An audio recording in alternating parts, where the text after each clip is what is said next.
Welcome everyone to the webinar. This is a Partnerships for Life webinar. As probably you all know, we're doing a series of webinars trying to link two different regions in the world.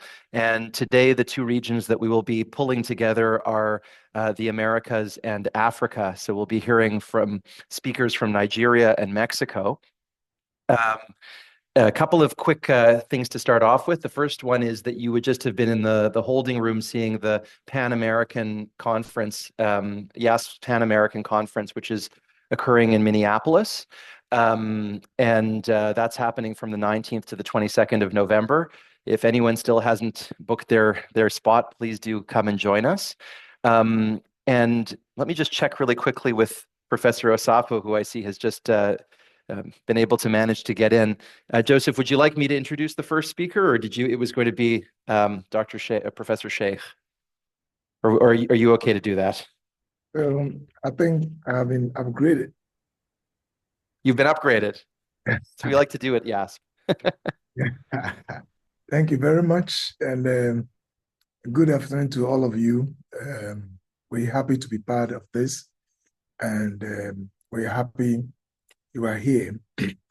I want to introduce the first speaker today to you as he prepares for this presentation. The first speaker is Professor Taiwo. Professor Taiwo Lateef Sheikh is a distinguished figure in the field of psychiatry, currently serving as a professor of psychiatry at the Department of Psychiatry, Faculty of Medicine, Ahmadu Bello University, Zaria in Nigeria. Throughout his career, Prof. Sheikh has held numerous pivotal academic and administrative roles. His leadership extended to serving as the president of the Association of Psychiatrists in Nigeria and chairing the Faculty of Psychiatry at the West African College of Physicians. Prof. Sheikh has significantly influenced mental health policy, both nationally and regionally. He was involved in revising Nigeria's national mental health service delivery policies and played a critical role in developing the National Suicide Prevention Strategic Framework. Internationally, he has contributed to mental health strategic plans for the ECOWAS region and the African Union. He is a member of African Union appointed high-level advisory committee to Africa CDC on NCD's mental health and injuries. His research interests are vast, focusing on the genetics of depression and the stigma associated with mental health. He has published extensively in these areas and has been a vocal advocate for mental health in Nigeria, contributing to the passage of the National Mental Health Act in 2021, which marked a significant overhaul of the country's outdated mental health laws. Finally, presently he is a convener of Nigeria Suicide Prevention Advocacy Working Group, a group of individuals from various professional backgrounds and 32 civil societies working in areas of mental health and suicide prevention in Nigeria, other African countries, Europe, and North America, with a focus on decriminalizing attempted suicide and reducing suicide death in Nigeria and the world at large. He's also founded the Biological Psychiatry Society in Nigeria, aiming to mentor upcoming specialists in the field. His contributions to the field have been recognized globally, making him a key figure in advancing mental health initiatives both in Nigeria and across Africa. So, ladies and gentlemen, his topic is decriminalizing suicide in Nigeria. Long overdue. Mr. Taiwo, I hope you are online. Thank you, Professor Osafo, All right. for this introduction. I'm indeed very grateful and humbled. Thank you, sir. Yes, you're welcome. You can take the floor. And I'm happy to see you, really. I am happy to see you as well. All right. Thank you. Yes. So let me share my Can he go ahead? Yeah. All right. I'll share my screen now. All right.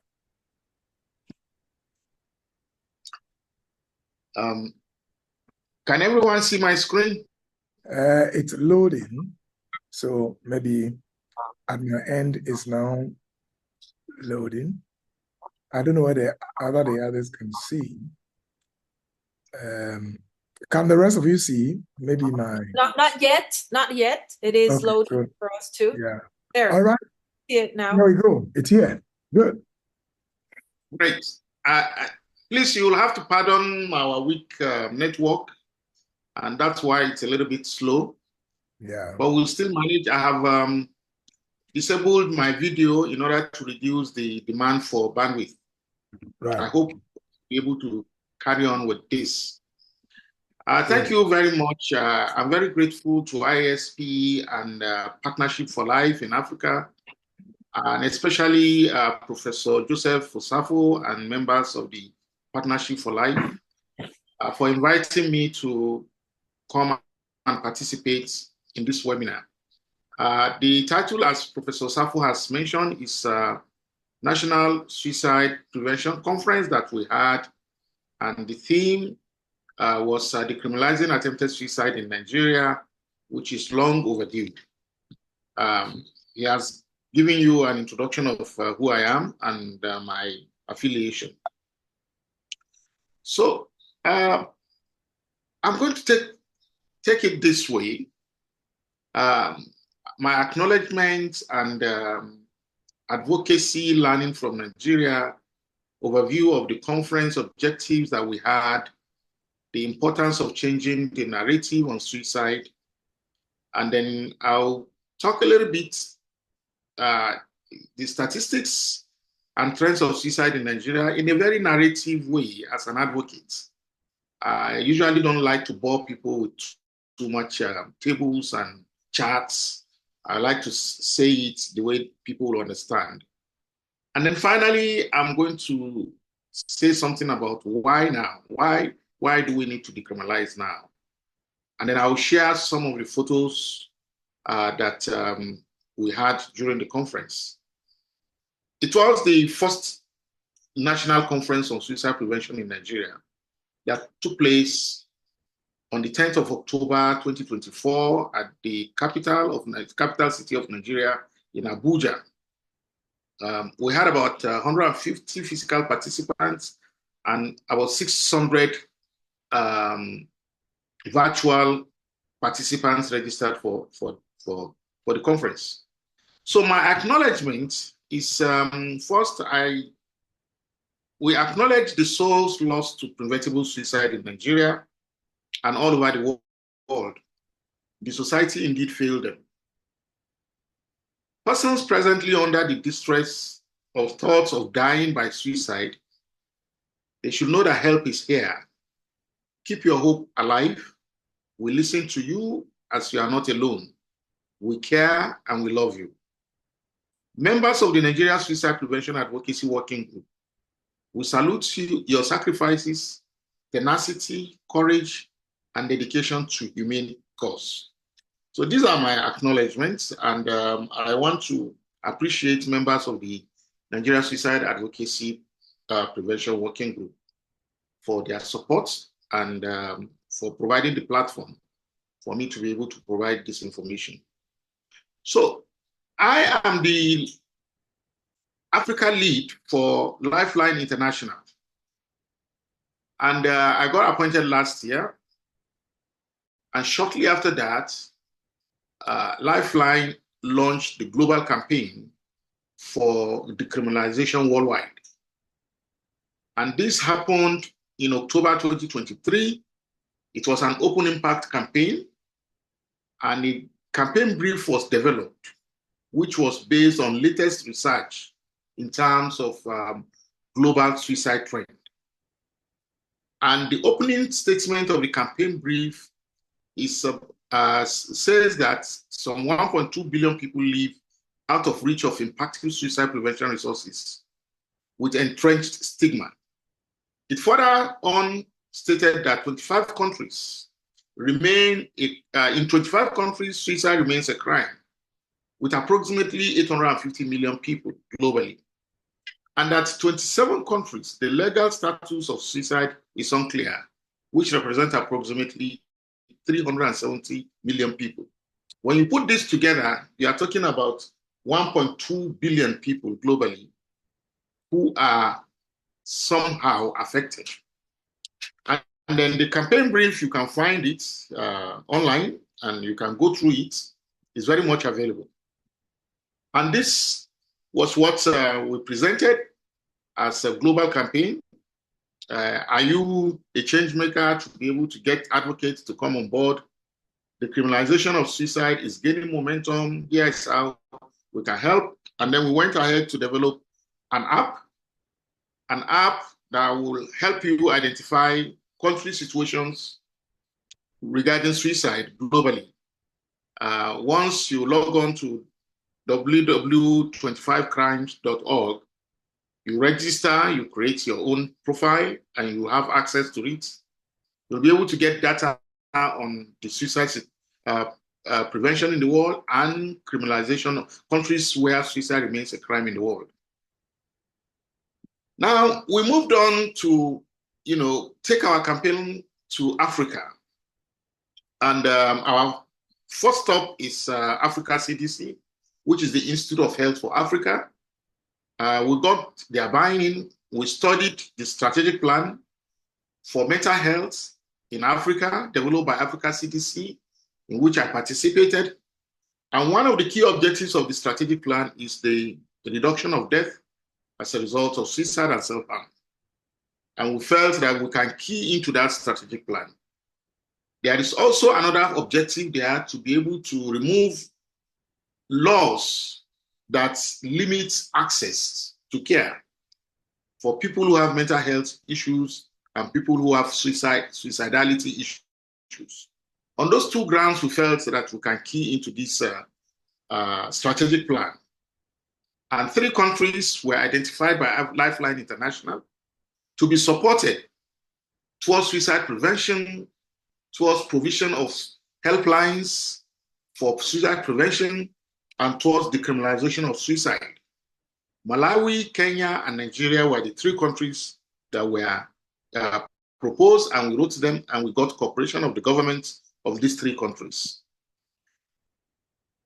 In November 2023, Nigeria launched its suicide prevention strategic framework. And one of the major key objectives of the suicide prevention strategic framework is the criminalization of suicide attempts in Nigeria, because we have come to understand what that means, which I'm going to talk about later. That was launched in November 2023, and we all participated. We participated in the development of the document. We were there when the Honorable Coordinating Minister for Health and Social Welfare in Nigeria launched the document. Shortly after that, in February 2024, I and some other very passionate people in this country put our heads together and we launched a group that we call Nigeria Suicide Prevention Advocacy Working Group. That group was launched in February 2024. And it's a group, initially we started with just about 20 people.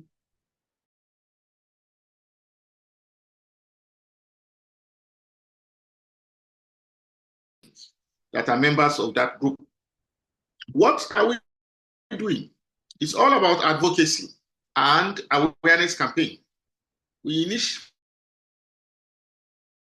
to equip them with what we can describe as we describe it as evidence-based advocacy. When you go out to talk to people,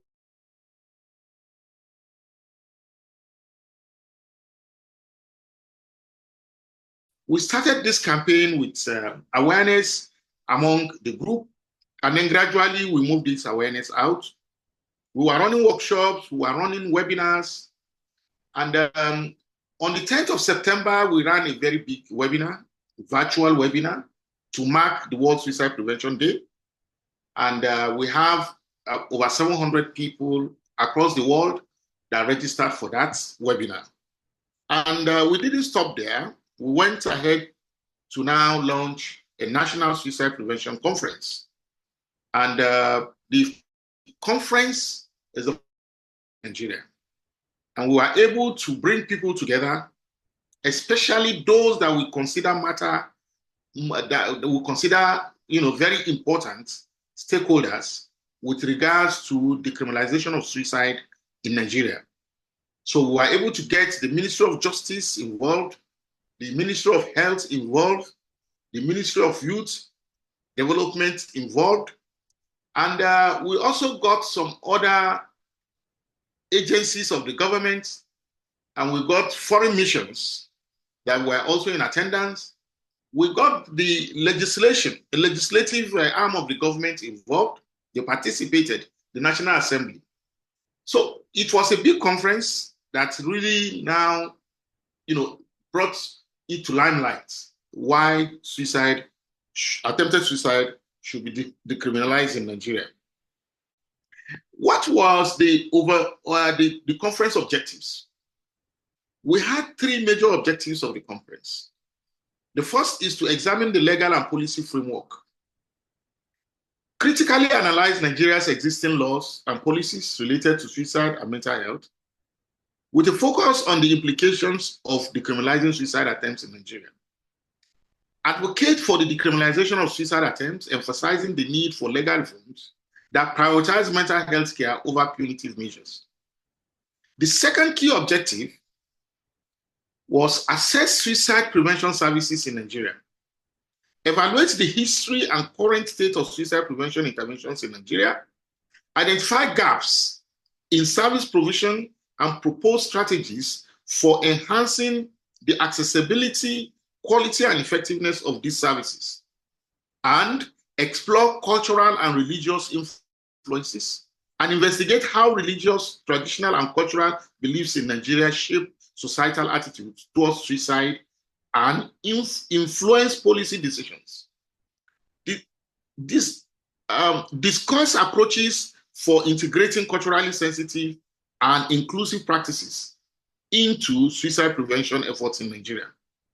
And then the third key objective was promote collaborative action, foster partnership among government agencies, NGOs, religious, traditional leaders, mental health professionals, and other stakeholders. Develop actionable strategies for the implementation of comprehensive suicide prevention measures aligned with global best practices and tailored to Nigeria's unique context. So these were the key objectives which we pursued. And I can tell you that we were able to deliver these three key objectives successfully. Now, why do we need to change the narratives in Nigeria about suicide? Attempted suicide, a desperate cry for help, or an act of self-immolation, is criminalized under Section 327 of the Criminal Code Act and Section 231 of the Penal Code Act, with offenders facing up to 1 year in prison in Nigeria.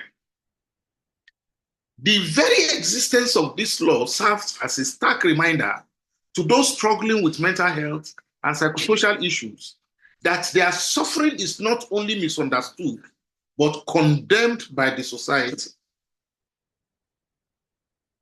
So, in making people understand the need for this change, we felt we needed to show the relationship between mental health and suicide, and for us to be able to ensure that suicide prevention is a key part of mental health programs in Nigeria. So we went ahead to educate people on the dimensions of health, and we showed that there are 3 dimensions of health: emotional, social, and physical health. And the studies have shown that 90% of deaths due to suicide have diagnosis of mental health or psychoactive substance use disorders. Among those with mental health diagnosis, about 70% of them are due to depressive disorders. So clearly there's a link between mental health challenges and suicide, even though we will not say that it is the only, etiological factor. But it's important that the society understands this relationship, especially people who are rolling out policies regarding mental health in Nigeria and those who are implementing it. We made sure that they were in the room and they listened to us. So we went ahead. Sorry, just a minute. Okay, to talk to our audience on the meaning of wellness and the relationship with our mental health. And we define wellness as an active process of becoming aware of and making decisions. Sorry, this thing is jumping. And making decisions towards a healthy and fulfilling life. And we went ahead to show, to tell our listeners and the attendees on the importance of wellness in their own life. And finally, we said we all have mental health, which we need to promote, protect, and preserve in order to prevent mental distress and mental illness. And we went ahead to show what is mental well-being and define mental well-being. But this picture is a graphic illustration of the dimension of mental health. People assume that when you are in this gray zone of optimal mental well-being, you are not likely to slip into mental distress or mental ill health or contemplate suicide. But we have been able to show that it's a continuum, and everybody is fluctuating, oscillating within this continuum per second, per hour, per minute, per day, all through our lives. This moment you are enjoying optimal mental well-being, the next moment an information comes and pushes you into distress. If you are not able to manage the distress, you can go on to develop mental ill health. And if you are able to manage it well, you get out of it. Mental distress is not diagnosable syndromic condition. A lot of people are in it. But once you enter the zone of mental distress and the zone of mental ill health, you are also within the zone of suicide. Then finally, we went on to give the statistics and trends of suicide in Nigeria. And it will be shocking to understand that suicide is the third leading cause of death among 15 to 29-year-olds globally and second in Africa, where Nigeria is. And access to mental health services in Nigeria is very poor. Social determinants of suicide abound everywhere in Nigeria. Nigeria has an estimated 15,000 annual deaths from suicide, or 6.9 per 100,000, as reported by WHO. A population of over 200 million people. When you do some arithmetic, you realize that we lose up to 15,000 people. And this is an underestimation. However, where suicide remains a crime, these numbers are likely to be widely underreported, masking the potential scale of the crisis. Added to this, for every death, it is estimated that there are at least 20 attempts, meaning some 300,000 Nigerians in suicidal distress face the agonizing question of asking for help with the added threat of the risk of punishment. An average of six to seven persons related to someone diseased by suicide suffer mental health or psychosocial sequelae. Adding these figures together, 450,000 Nigerians need support annually. The statistics is quite alarming. So what was our key message regarding the criminalization of suicide in Nigeria? First is that Nigeria is among 25 countries in the world where suicide remains a crime. Secondly, the law is a colonial law. Those who brought the law have changed it in their countries. And we want them to also help us change it in our countries and their friends as well. It attempts to stop the act of suicide, but it doesn't stop the thoughts. And it never addresses the social determinants, that law that criminalizes attempted suicide. It does not recognize that suicide is a preventable condition. It is also a barrier to help seeking and support, because those who try to help you without reporting to the police, they are liable to go to jail for 1 month. Finally, this law is a barrier to data generation, which is critical for planning and resource allocation in terms of suicide prevention and mental health services. So I have some photos here. On that day, Lifeline was able to declare the global patron of Lifeline, who is Her Excellency Tony Saraki. And I can give her quote there, where she said, "I'm truly humbled to take on the role of global honorary patron for Lifeline International. Mental health is an essential component of well-being, and we must ensure that every individual has access to support they need, especially in times of crisis. I look forward to working with Lifeline International to extend our reach and impact, ensuring that no one faces these challenges alone." The photograph you are seeing is me and the Honorable Minister for Youth Development and the founder of Asido Foundation, our major partner and a member of Lifeline International in Nigeria. And then you can see group photographs of our activities during the conference. And here you can see me and Her Excellency and the Director of Public Health in the Federal Ministry of Health. Federal Ministry of Health was adequately represented during the conference. And here you can also see dignitaries that attended the conference. But let me just move on. We constituted a committee that drafted a concept bill for suicide prevention in Nigeria and the criminalization of attempted suicide. On that conference day, we were able to launch a draft bill for the criminalization of suicide in Nigeria. And this is a photograph of the Director of Public Prosecution in Federal Ministry of Justice, Senator Olori Egbe, Her Excellency Tony Saraki, the Director of Public Health, Ms. Cheluchi Onyemelukwe, and Professor Abdul Malik, the founder of Asido Foundation. I have a 2-minute video here. Let me play it.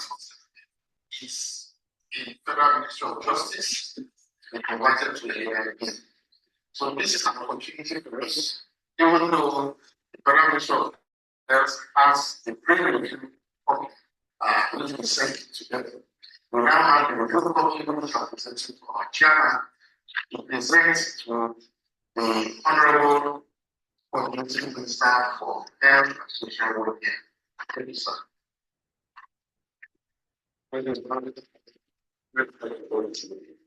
I've started since the just was part of the bill, and I think when we decide to answer the question, instead of explaining state by state and then what I'm saying there is to have a federal and an constitution. So when there's a federal law, not to get back to override state. What I saw here is that it's a without specialized any system.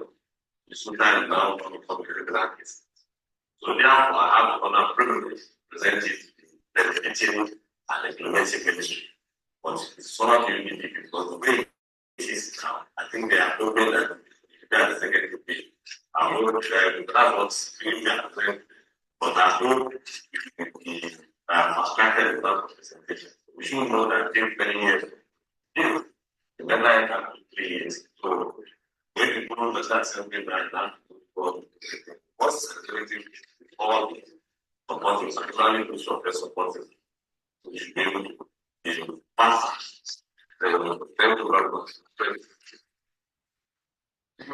So that was the high point of the conference where we presented the bill. It's a comprehensive suicide prevention and decriminalization of attempted suicide bill. It's not just to decriminalize, but also to empower the National Suicide Prevention Framework that provides services, fund the suicide prevention activities, and ensure that people are trained and there is data generation for managing suicide attempts in Nigeria.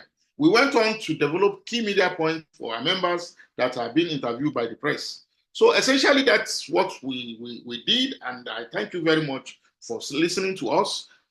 We are progressing, we are moving on.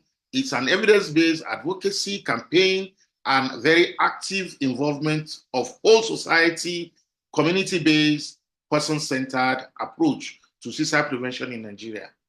I thank you very much for listening. Thank you very much, Professor Sheikh. This is really comprehensive, and indeed, Nigeria is doing a lot, and I'm not surprised at all that you are really guiding and helping Titi and the other group on Partnership for Life. So thank you very, very, very much.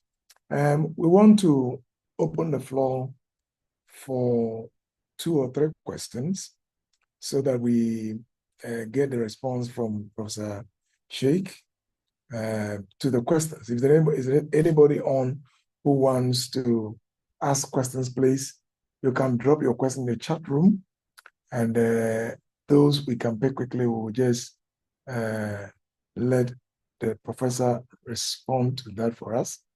So the floor is open. But Prof, let me just quickly maybe set the ball rolling. Could you tell us, is it the first time Nigeria is attempting to decriminalize suicide? Is it the first time? Thank you, Professor Osafo, for this question. It is obviously not the first time. Attempts have been made, and there are some states that have even tried to tinker with the suicide law, that's suicide attempt law. Over 25 years, people have been making attempts to remove that law to decriminalize suicide attempts, but it has not been successful. So we had to study why it has not been successful. We have to engage the society. We have to ask questions. We have to check our cultural behavior and attitude. We have to check traditional values. And then, of course, the narratives regarding the colonial legacy that law is all about. And that's what actually is guiding us in this present advocacy campaign. And we have been able to get everybody on board. We have been able to get the Ministry of Health on board. We have been able to get the Federal Ministry of Justice, the Attorney General. Honorable Attorney General came out and announced publicly that law needs to change. The Honorable Minister for Health came out publicly and announced that law needs to change. The National Assembly, the Senator came out publicly and announced that law needs to change. And during our presentation, we also had religious leaders, Islamic religious leader, Christian religious leader, and the traditionalists. They also made presentations and they made commitment statements. We got all associations that are related to mental health work in Nigeria. They also made commitments. And so we understood the barriers that did not allow this law to work, to be removed before now. And we are taking cognizance of all those barriers and trying to avoid them, ensure that we address it adequately. That really sounds very great. And I think that colleagues from the Africa region who are online are taking note, the collaborative nature of your engagement, and especially identifying some of the potential areas where barriers could be very present and making the fight difficult. Wonderful. So, ladies and gentlemen, the floor is open. If anybody has any other question, we can take one more question. But before I do that, let me introduce myself.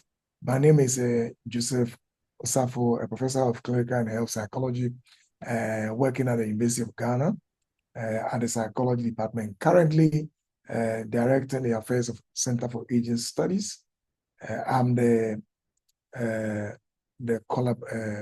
African collaborator for partnership, or coordinator, sorry, I should say, for Partnership for Life for the Africa region. So, Professor Taiwo, Lateef, Sheikh, thank you very much. I think Joseph, I see there's actually a question. Yes, I see your question. There's a question in the Q&A. Go ahead.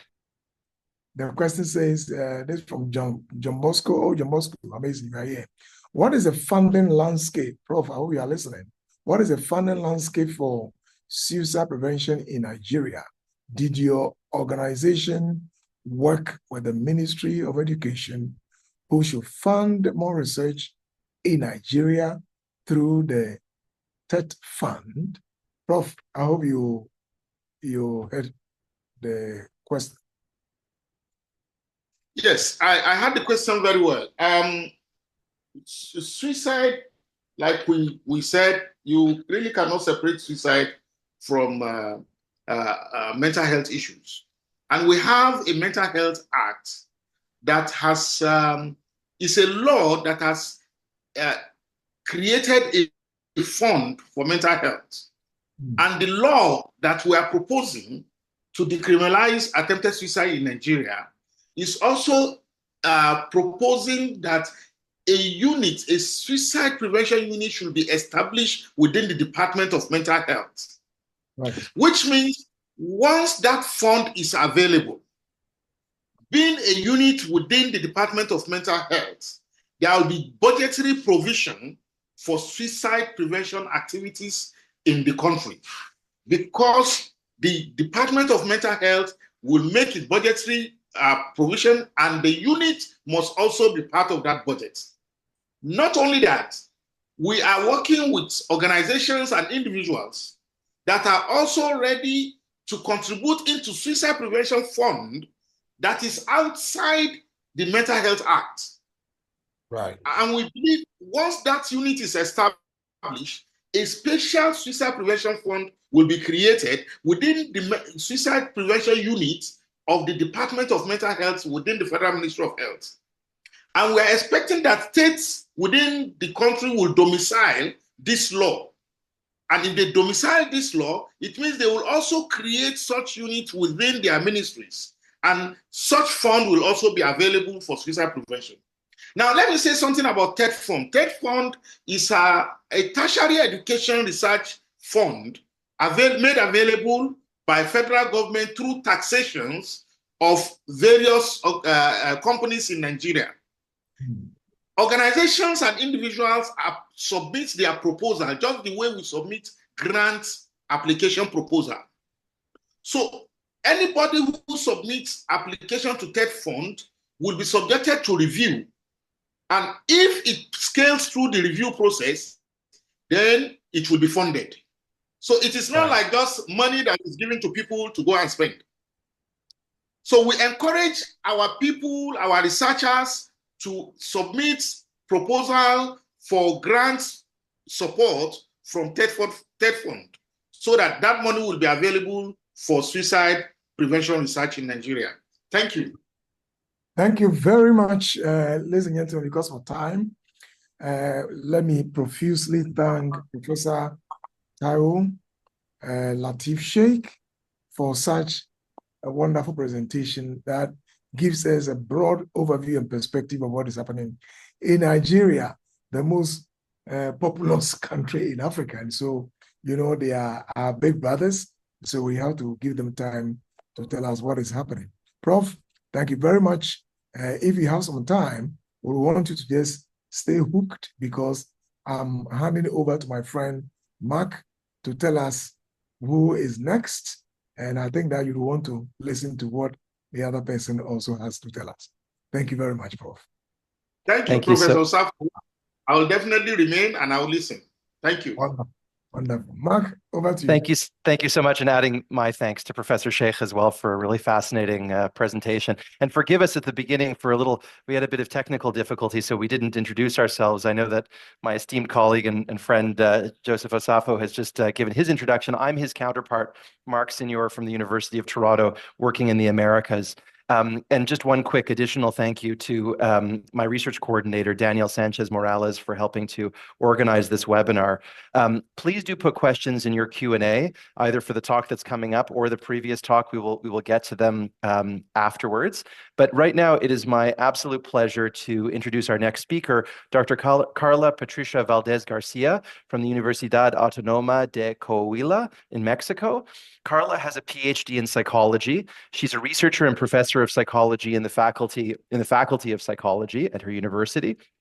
Her research focuses on measuring and understanding suicidal behaviors, mental health, and clinical psychology. Karla's international representation, she's the international representative of YASP in Mexico, which connects her to a global network. And she has taught more than 200 courses, workshops, diplomas, and conferences, coordinated 5 books, authored 17 book chapters, published more than 40 articles, all while engaging with professionals in 15 countries. It is a true honor to have Karla with us, and we really look forward to hearing your talk about suicide in Mexico. Welcome. Thank you so much, Dr. Mark Sinyor, and thank you for the invitation to this webinar of all the team and Partnerships for Life, Professor Osafo, Daniel, Professor Taiwo. It is an honor for me to be here with you. So let me just share some slides. Just a second. Can you see them? Perfectly. Okay, thank you.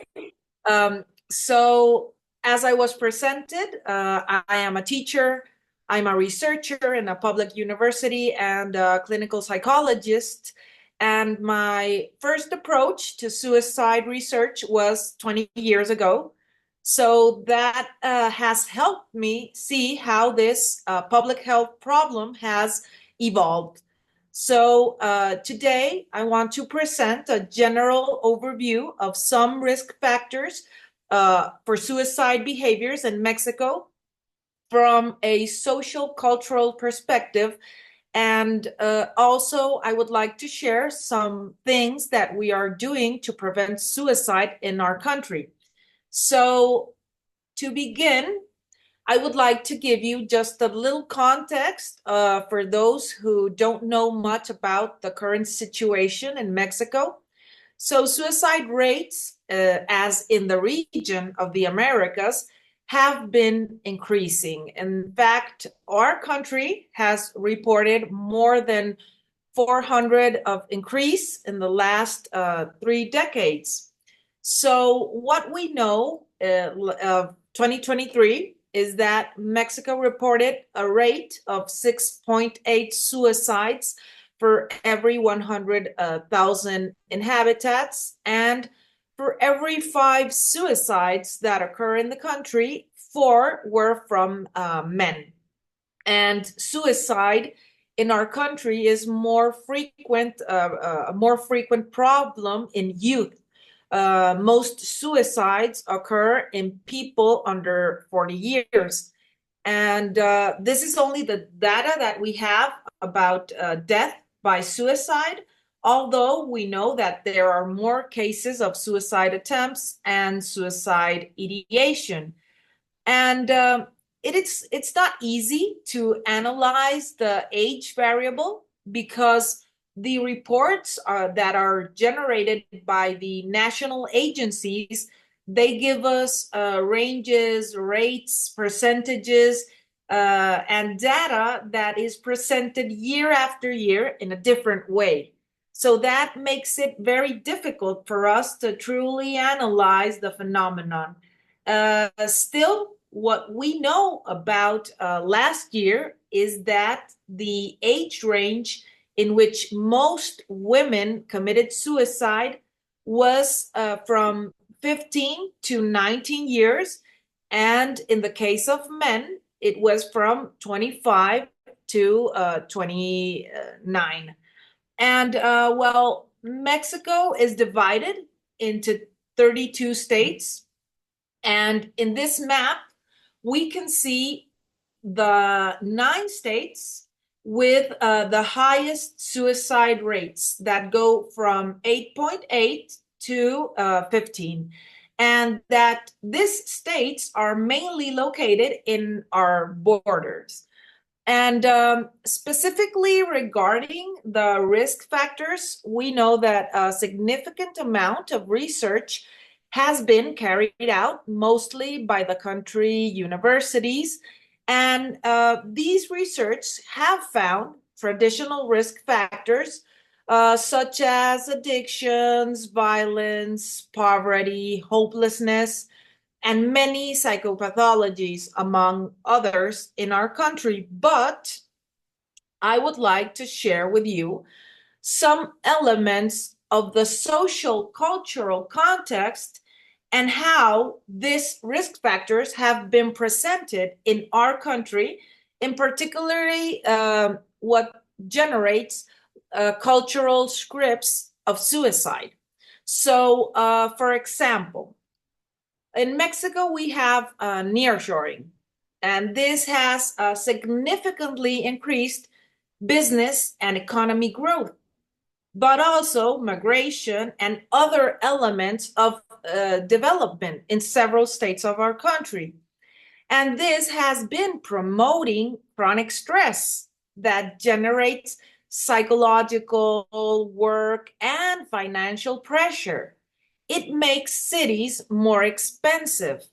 It generates symptoms like the ones I show in the slide, but also other as increased traffic, accidents, addictions, and difficulties in interpersonal relationships, generally due to the work schedules, the lack of sleep and exercise, poor diet, among others. We have heard cases of people who take between 16 to 18 hours from the time they leave their houses for work until they return back. So this is a particular way on how we are living this risk factor. Another example of the difference of how we understand and live risk factors is the loneliness epidemic. We have heard about hikikomori studies in the Asian countries, and we have read about Spain, where they have this research center where they analyze the unwanted loneliness. But in Mexico, loneliness is reported even if you are in company. Some studies have analyzed how even when people report they have social networks, this may not be effective. Sometimes these are not supporting networks, and they can generate more discomfort or pain. But here, I just want to take a minute to say that also we have studied enjoyment in solitude as a possible protective factor against suicidal ideation. And we do have some scientific evidence of how enjoyment in solitude can be a protective factor for young women. Another risk factor that we are analyzing in Mexico is, I called it life as a victim. In Mexico, we tend to place responsibility in others. Like if we have a political issue, it's the fault of the government. And if we have an economic problem, it's fault of the companies, of the industries, of the boss. We can blame the teachers, the family, the weather, God, or anyone else but us. And this is a problem because it increases a reality of low self-determination. It generates some kind of beliefs and a passive posture towards life. It may even close the vision of opportunities. So another way of analyzing this risk factor is that maybe everyone else in their countries have heard and are aware that we are constantly hearing information about the prevalence and the increase of anxiety, depression, and mental illness, and that to a certain extent, in some people, has generated and promoted self-concepts, self-diagnosis, relapses in therapy, because for some people in our country, their identities are based on pain, on discomfort, on suffering. And sometimes people don't know how to reconstruct themselves on their self-concept from another healthier position. Another risk factor is related to care and self-care. So in Mexico, there is a lack of human resources. We have 3.7 psychiatrists and 5.9 psychologists per 100,000 inhabitants.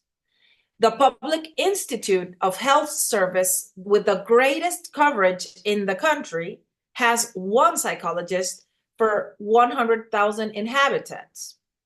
And we are not certain, even that we have this few specialists, we are not certain that they have the training and the knowledge to work with people with suicidal behaviors.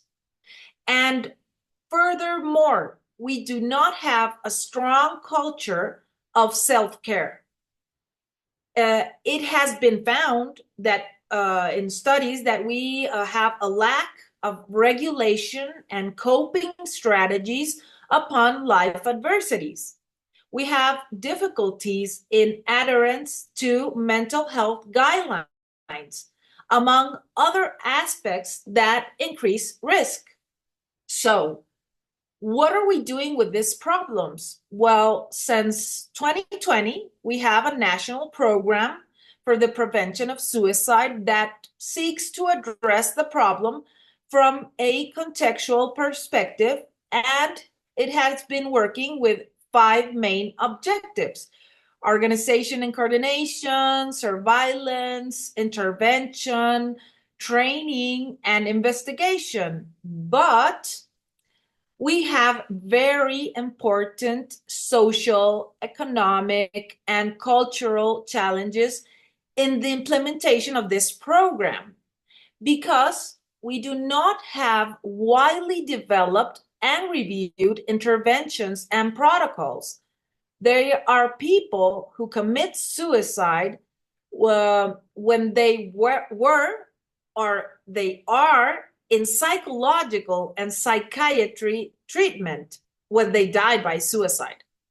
Then we have the therapeutic approaches of care, and these are very diverse, and sometimes they do not use the recommended by scientific evidence techniques. And this happens because the regulation of practice of psychology in our country is practically null. A person with a bachelor's degree and without a specific training or specialization can offer clinical psychology services. Also, sometimes we arrive very late to the need of help from people, sometimes even many years late. People who report symptoms for 5, 10, or more years sometimes do not seek care and support. And sometimes when they do request help and support, waiting times are very long, lasting even several months.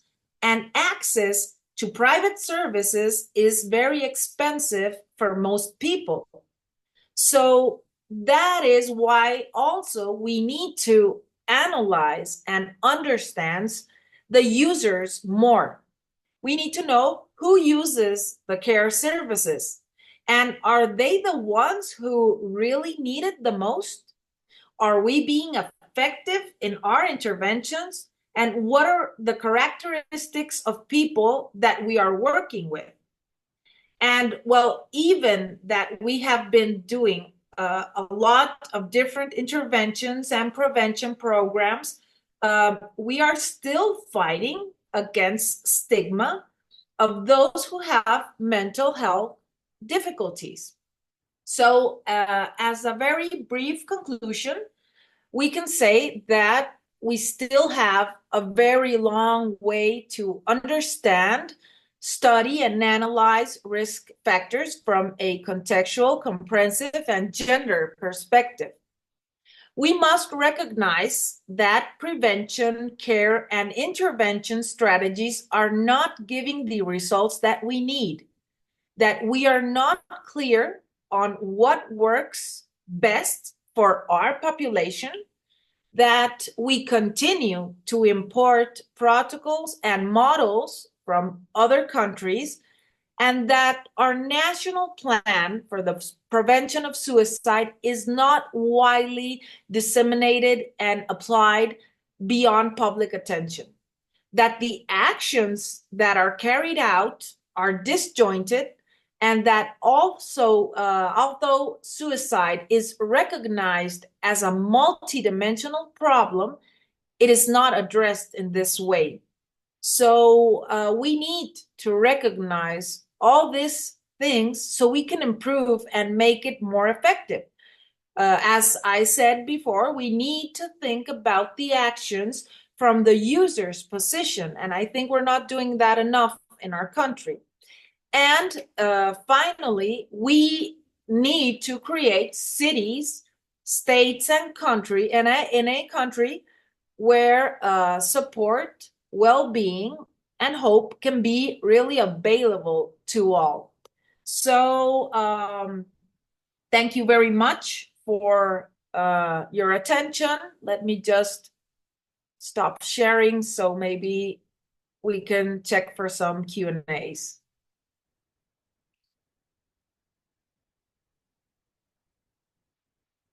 Did you stop seeing my presentation? Yeah? Yeah, can you hear? Oh, okay. For Okay. some reason, my mic wasn't working. Today is a day of technical challenges, but we will push through them. Thank you so much, Professor Valdés, for a really fascinating talk, and really, I think, outlining both the situation in Mexico and also some very clear, actionable things that hopefully can be done to make things better. I just want to have a look if there are questions. Oh, there is one for you. Okay. So how accurate are the suicide statistics in Mexico, and what are the areas where misclassification takes place? Well, we have been getting better. That's the reality. Before, maybe like 20 years ago, we went to the hospitals, and some doctors, some nurses told us, we were like doing this research project, and they told us that sometimes families could pay. So in the certificate of death, it would be it was an accident. So people would not know that it was suicide, because we do have this stigma problem. But right now it has been improving. In last years, we have been doing better. Still, we do see some statistics that seem like very strange, because the same states are always at the bottom of our country. They always have like this low rates, and we think that that could be a problem of how social cultural groups in that state, in that particular states, are reporting suicide. So maybe that also is making that our rate is getting higher, because we are getting better on the registration of this kind of death by suicide. And I didn't get the second part of the question. I'm sorry. Let me just. Oh dear, I think I might have. Oh, it's okay. It's okay. Yeah. I'm sorry. I think it had like two parts. I just that's okay. Maybe there's another part here. This is actually, I should mention, this is a question from Murad Khan from Pakistan. He was, I think you sort of answered a bit of it, but he was interested in understanding who makes the determination of suicide in Mexico officially. We have hospitals, and we have like the police department. They are checked by, I don't know how you say this in English. It's like fiscalías. It's like the police, and they have to say it was a suicide, because we do have some trouble of homicides that can like try to be passed as suicides in some cases. So they do have to check it. Okay.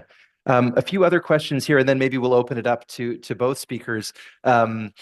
Maybe just actually to run through a few things. We have So someone was asking about a certificate of the webinar. I don't know that we provide those, but it is recorded and we will post it. So that was just a general question. You have greetings from Uruguay from Sylvia Pelez. Hello, Sylvia. And there's a question from John Bosco. What are some prominent organizations that are working in the suicide prevention space in Mexico? And how well do the organizations collaborate with other groups in their activities and programs? Oh, that's a wonderful question. And thank you very much, because we do have organizations like social, civil organizations, but we are still struggling in getting all together and making a good network. We have like one or two maybe organizations that try to embrace all others to work together, but we still have a long journey to work with that. Sorry, I'm mute. Thank you. Maybe what we can do now is invite Joseph and Professor Taiwo to join in. While they're joining with their screen, I have another question from you, from Daniel, from my team. Two questions, actually. The first one is there any research on the way that current issues with gentrification of neighborhoods due to remote visa holders affect suicide? Is there some knowledge about that? We just know it's making a lot of like discomfort for a lot of people, but we have not linked it to the mental health, to the suicide problem. We do know that in some cities, specific cities, it has been a very big issue, and I think we need to study more about gentrification. And the second part to his question, maybe I'll modify slightly, because it was about if you're seeing rising rates in women. The question is about high rates of gender violence against women, although the data you presented really showed, if anything, the opposite direction in terms of suicide being more even than the world average in men. What do you make of that? Well, we do have more suicide in men, death by suicide, but if we can see like the highest range of suicides in women is in like 15 to 19 years. And adolescents, women that are adolescents, are having a big issue with all this gender violence. And we do have reports of things that have to do with rape, with maybe sexual harassment, difficulties in relationships of wait a second, how do you say when you are boyfriend and girlfriend? Yep. A lot of violence in this kind of relationships. So we do think that it does have a link. We have some studies in young people of suicide and violence and living any kind of violence. And we do have a link in women specifically. Thank you. There's a question here that I think is, maybe it's more general, and we could see if Professor Taiwo wants to jump in as well. The question was just in general about gathering data for research, that many factors are psychosocial, life stories, other contextual information. And the question is whether there's, I guess, sort of good capture of that kind of information. So, for example, through things like billing codes from psychiatrists. Is there some way to capture those nuances?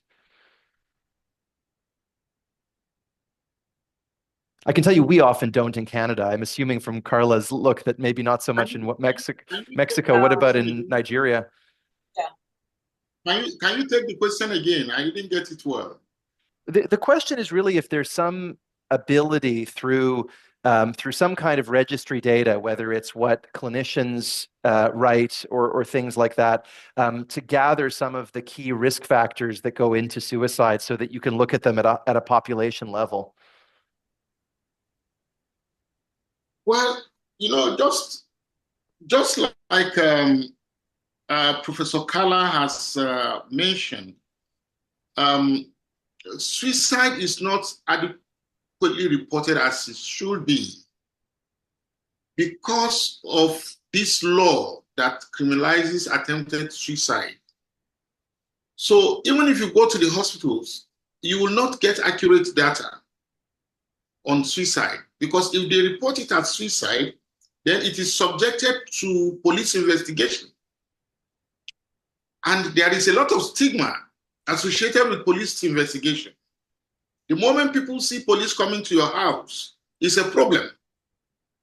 So people will not want to capture suicide death at suicide because of this law that makes attempted suicide a crime.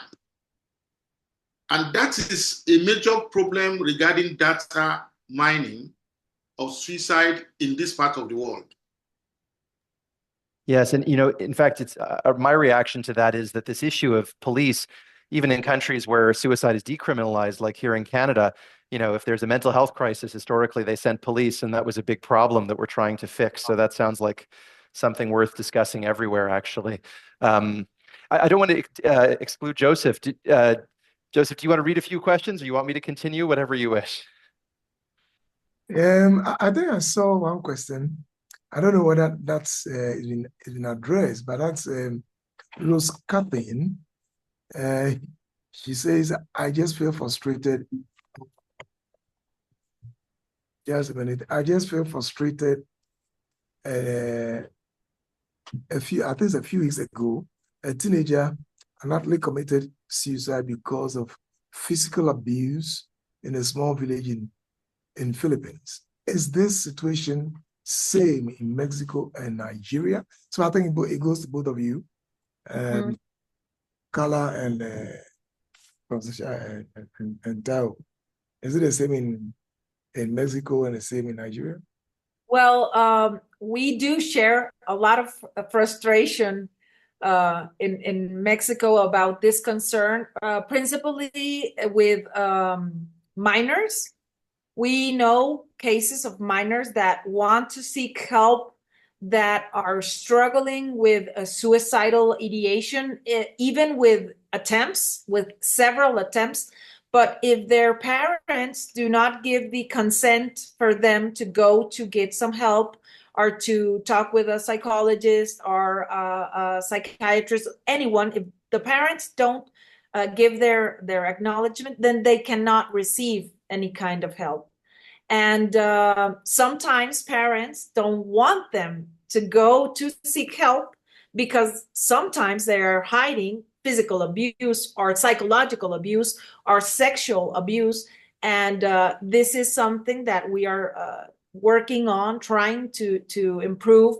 But we do have this kind of problems in Mexico as well. Right. Professor Taiwo? Well, if you ask me, it's a global problem, but it's worse even in societies where young people move around with untreated mental health conditions. Because access to mental health care is quite limited in low and middle income countries, especially sub-Saharan Africa. The mental health treatment gap here is about 85%, averaging, which means only about 15% of young people have access to mental health services. So a lot of these young people, when they are pushed, they are distressed, they develop mental health challenges where they fear no death and they feel no pain anymore. And they want to exit from their problem. And there is no support services available. Suicide helplines are not available in sub-Saharan Africa. I can count the number of countries in sub-Saharan Africa where they have helplines or counselors that could attend young people who are on the verge of suicide. So it's just not available. So the problem is availability of services, both mental health and suicide prevention services. They are not there, and they are not, even if they are there, you cannot pick it up because of this law. This law is a problem. It's a lead that is sitting on the pot that will not allow people to access care, even in places where the care is available. But majorly in this part of the world, access to care is very, very poor. And we know that mental health, distress, and illnesses are overrepresented among young people between the ages of 12 and 25.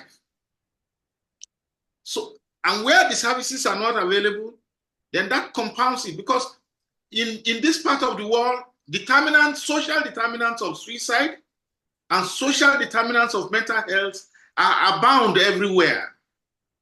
Right. Issues of abuse, human rights, rape, issues of banditry, terrorism, armed robbery, they are all over the place. And young people are the most targeted. And it pushes them to the fringes. So like we said, we need to look at a public health approach, a whole community approach, and targeted young people.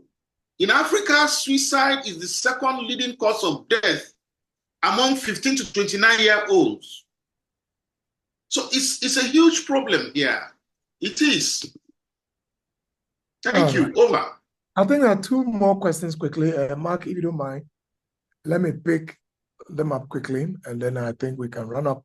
This is from John Bosco. John Bosco's question goes to Karla. What are some prominent organizations that are working in the suicide prevention space in Mexico, and how well do the organizations collaborate with other groups in their activities and programs? Let me pick the second question quickly. Is there any work, this is from Aisha Nurullah, is there any work done on suicide survivor loss in Mexico? Any support system available to them? All right, Karla? You are muted. I'm sorry. From the first question of John Bosco, I'm sorry, I said that we don't work that organized as we would love to. But if you want me to tell you like some prominent organizations, I would have to say them in Spanish. El Frente Nacional de Prevención del Suicidio, Fundación SAC, we do have some, so I can give you the names and the context with pleasure. And about survivors, I didn't say it, but in Mexico, we have like this federal government, but then each state works in an independent way and gives different kind of budget, has different kind of policies, make different kind of actions. So some states are trying to work with the survivors. I can tell you about the state where I live, as an example only. Government does give space for groups, for families that want to work with their grief because they had a suicide death in their family. But it is not being very effective because people don't want to go to this kind of interventions that give you therapy in group, format group, because it's still a stigma. And I worked with an investigation with suicide autopsies, and we went to the house of the family, and many people didn't want to open the door because they didn't want to be seen. They didn't want the neighborhood to know. So it's very complicated for all the suicide survivors, and we do have a big problem because sometimes we have been hearing about repeated suicides in some families. So we do need to do something about that. Thank you so much. Right, Mark, over to you. I wonder if I could ask one, we have a bit of time, maybe just one more question of both of our speakers, because I think that is the rest of those. I was struck, Karla, by your slide. Your slide focused on identity and the notion of people getting sort of stuck with the problems and sometimes maybe not thinking about or leveraging their internal resilience or a locus of control internally, and maybe thinking about that with Taiwo's slides on changing the narrative and how to think about things in a slightly different way. On a broad level, I wonder if there's anything that you or Professor Taiwo could share about things that are unique to Mexico or Nigeria that are working well, either working well at a cultural level or at a suicide prevention level that maybe other countries who are participating in this webinar might learn from? Well, we're doing some research, and we are asking the users, the survivors, the people that have suicide ideation or attempts, what is working for them? What do they feel that works the most?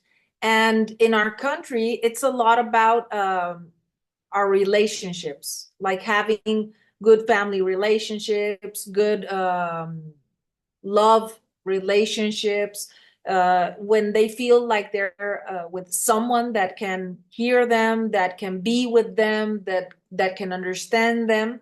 I think that's working very well. Not a lot of people like to go to the psychologist, and it's expensive in some way. So they're looking for other kind of protective factors, cultural factors like religion for some people are working. Things like trying to keep yourself healthy, like with exercise and with other kind of activities. So we are looking at that. We're trying to find out what works. And like, for example, I told you about the studies that we are doing of enjoyment in solitude. In Mexico, there is a very important investigation that is working with gaudability. That is all these things that help you enjoy life. So we're trying to find how we can connect people to hope, to reasons to live, to protective factors that they will accept and they will put in practice. Thank you. Taiwo? If you ask me in Nigeria, which is quite similar to many African countries because of the size of the country, the population of Nigeria, there is good representation of other African countries. Just like Dr. Karla, Professor Karla said, cultural factors like religion tends to somehow play a role in discouraging the acts of suicide. Believe that a belief system where we think everything comes from God, including difficult situations. So we transfer the whole burden to God, and we transfer everything through prayers to God and leave God to solve the problem. That cushions some of the pressure. However, you can understand the dynamics of the culture now. There is a shift, especially among young people. They are not as religious as the older ones anymore. And that is quite exposing them because of this cultural religious shift due to generation. The way generations see religion is not the same anymore. So even though we know it helps, it's difficult to use it as much as we can. It's difficult to leverage on it as much as we can because many of them don't want to go that way anymore. However, we do know that extended family system, a culture where we have, just like Professor Karla said, relationships. But here, we look at extended family system.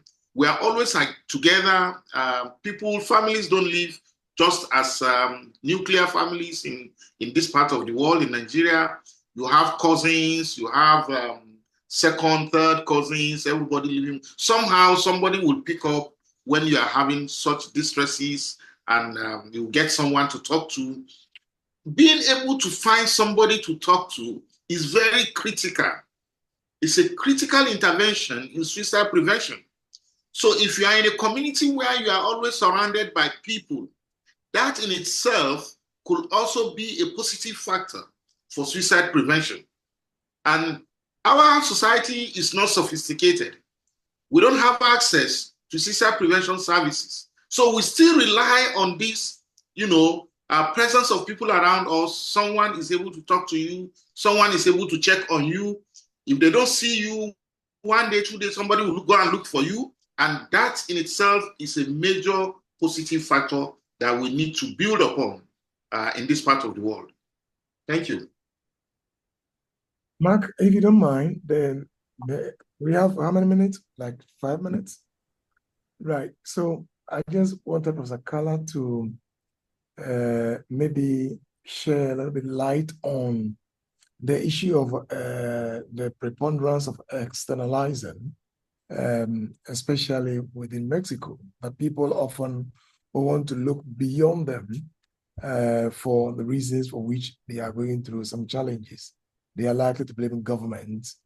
They are likely to blame the community more than personal responsibilities. It's quite interesting.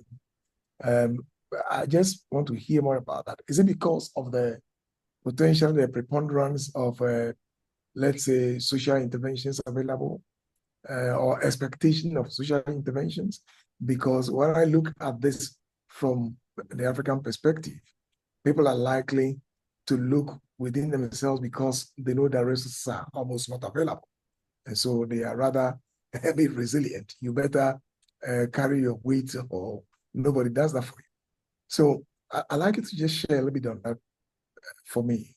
What accounts for that? Quite interesting. Yeah, thank you so much, Professor Osafo. Well, I do think it is a cultural way of transmitting the understanding of the world. We oftenly get secondary gaining of blaming other people. So it is not my fault. It's because the school, the teacher, the government. So that makes me like a victim of life. And sometimes some people get attention, get like this sense of, oh, poor thing, let me just like hug you and help you. And it is a very passive way of resolving problems and looking for someone else to do something or to blame and say, well, I can't do anything about this. And that's a big problem that we see in the clinic psychologies, in the clinical attention, because people want to get help and they want you to make it better, to resolve it. We see people that come to consultation and say, I want to die, I want to take my life because my husband, because my son, because my economic problem. So that puts them in this position where they don't have the resources to do something about it. And that is very complicated because when we try to work with these people and try to make them more independent, more have more autonomy, sometimes they don't want to be in that position because it's more complicated for them. They have to recognize that they can do something, they can change something, but it's going to take an effort. And sometimes they don't want to do that effort. And we have this, and we can see it in different examples, cultural examples of what we see, what we read, what happens in our countries, in our cultures, in our families. We have the example like maybe a spouse, a wife that doesn't leave her husband, even if she has violence at home, because she needs to be there. She can't do anything by herself. So this can get transmitted generation to generation. But as Professor Taiwo said, young people are breaking a lot of cultural things that are happening. We see young people that are not that religious, for example, but now they have more attention to their mental health. And what we are seeing in Mexico is they're putting more attention and they are more conscious about the importance of mental health. But if they have this kind of beliefs, then this complicates the intervention. And we think that maybe this could be being a part of why in our country, a lot of young people And we do have this problem as well as in Africa, that it's the third, the fourth death cause in young people. And we're still struggling. We're trying to find out how we can do something to change this. Okay, Mark, over to you. I think we can. Yeah, I think maybe Joseph and I, first of all, just want to say a big thank you to Professor Karla and Professor Taiwo for brilliant talks and such an interesting discussion. And, just to also thank Partnerships for Life and all of the attendees for coming together and, doing what YASP has really wanted to do through this initiative and really talk. I think, we had questions from the Middle East and from the Philippines, and we're really pulling the whole world together here, and hopefully we can do a wonderful job of continuing this dialogue and preventing suicide. So you can't see it through the webinar, but I'm sure that the audience is standing up and giving Karla and Taiwo a huge round of applause. And so for Joseph and I, thank you so much for attending and for being here, and all the best, everybody, until the next webinar.